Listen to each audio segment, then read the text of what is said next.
Hey, Farrkuh. I think you've been tracking these talks really closely. Tell us about the last 24 hours.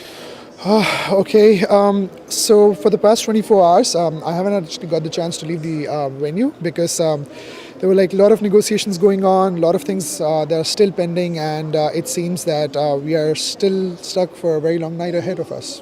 So you were here all night? I was here all night, yes, moving back and forth to negotiations happening side by side. That's got to be a good thing. Negotiations are going late into the night.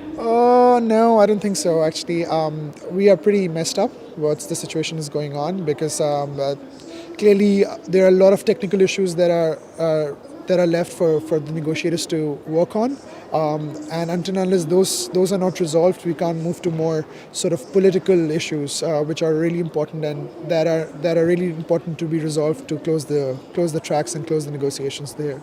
So they're staying up really late talking about political issues, not digging into the political issues. That's what you're saying. Okay. And how are things this morning as compared to yesterday? This morning, there was like a lot of pressure that is building on the COP presidency because so far they haven't actually shown any sort of leadership in terms of bringing the parties to convergence on a lot of issues. There's a lot of political will, but somehow the presidency was unable to capture that political will and perhaps channelize it in a way that we can have some concrete decision out of Doha.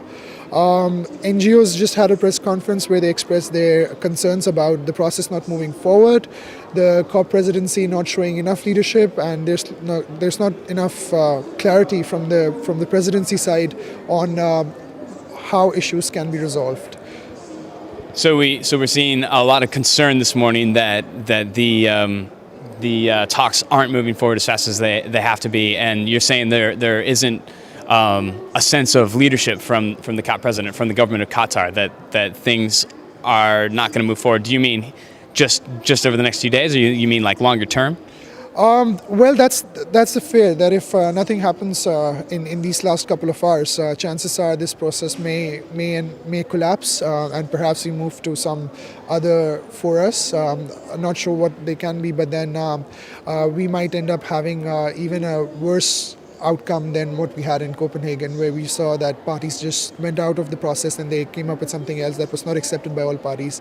But here we can see the process might just collapse forever, and we might not have a Kyoto Protocol, which is a very important document for us in place, or any other hard work, or all the hard work that we have done so far just going down the drain. Wow. So what does Qatar need to do to change the game? I mean, if obviously we're trying to avoid a collapse, it would be pretty embarrassing for the Qatar government. The WTO process is stalled on the Doha round. The UNFCCC process could be stalled in Doha as well. It'd be a terrible reputation. What does the presidency need to do to pull things out? I think there are a lot of things that the presidency can do. First of all, it should show some clarity in terms of the process of how it wants to lead the negotiations. It certainly needs to show a lot of leadership in the last few hours, and it needs to bring parties to convergence and capture the political will that is existing here. Like I said, there's a lot of political will there, but then somehow the leadership has not been able to capture that. And if they're not able to do that in these few hours, chances are that the history will judge Doha on very harsh terms. Thanks, Farrkuh.